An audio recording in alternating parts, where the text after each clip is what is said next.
ኦሪት ዘፍጥረት ምዕራፍ 4 ቃየንና አቤል። አዳም ሚስቱን ሔዋንን ተገናኛት፣ እርሷም ጸንሳ ቃየንን ወለደች። በእግዚአብሔር እርዳታ ወንድ ልጅ አገኘሁ አለች። ደግሞም ወንድሙን አቤልን ወለደች።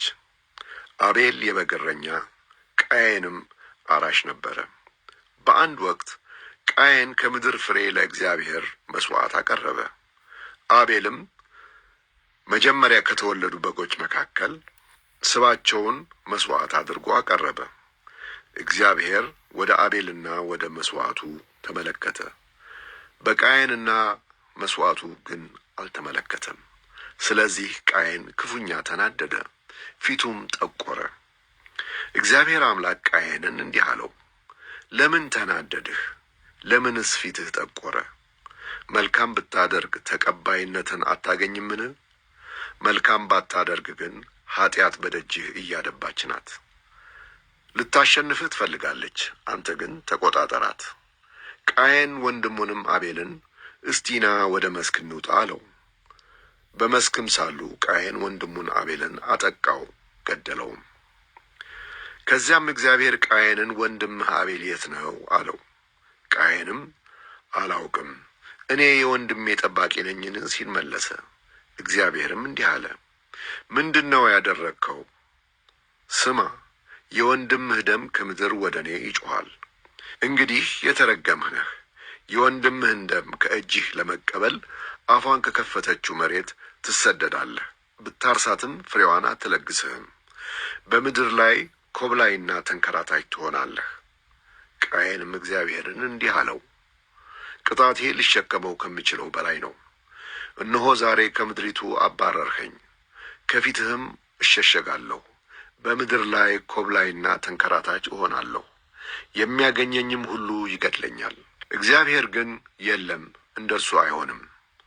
ማንም ቃየንን ቢገድል 7 እጥፍ የበቀል ቅጣት ይቀጣል አለው።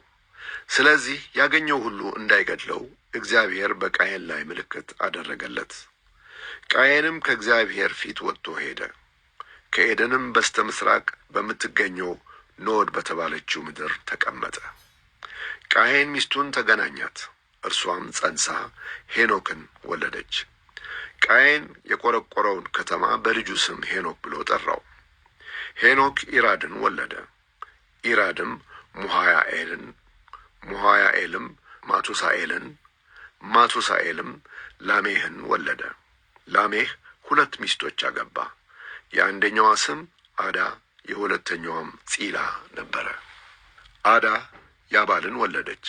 እርሱም በድንኳን ለሚኖሩ የከብት አርቢዎች አባት ነበረ። ወንድሙም ዮባል ይባላል። እርሱም የበገና ደርዳሪዎች፣ የዋሽንት ነፊዎች አባት ነበረ። ሴላም ደግማ ቱባልቅያን የተባለ ወንድ ልጅ ነበራት። እርሱም ከብረትና ከናስ ልዩ ልዩ መሳሪያዎችን እየቀረጸ የሚሠራ ነበረ።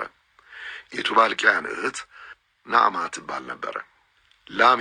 ላሜህ ሚስቶቹን እንዲህ አላቸው፣ አዳና ጺላ ሆይ ስሙኝ፣ የላሜህ ሚስቶች ሆይ አድምጡኝ። አንድ ሰው ቢያቆስለኝ፣ ጎልማሳው ቢጐዳኝ ገደልሁት። ቃየንን የሚገድል 7 ጊዜ ቅጣት ካገኘው የላሜህ ገዳይማ 77 ጊዜ ቅጣት ያገኘዋል። አዳም እንደገና ሚስቱን ተገናኛት፣ እርሷም ወንድ ልጅ ወለደች። ቃየል በገደለው በአቤል ፋንታ እግዚአብሔር ምትክ ሰጠኝ ስትል ስሙን ሴት ብላ ጠራችው። ለሴትም ደግሞ ወንድ ልጅ ተወለደለት፣ ስሙንም ሄኖስ አለው። በዚህም ዘመን ሰዎች የእግዚአብሔርን ስም መጥራት ጀመሩ።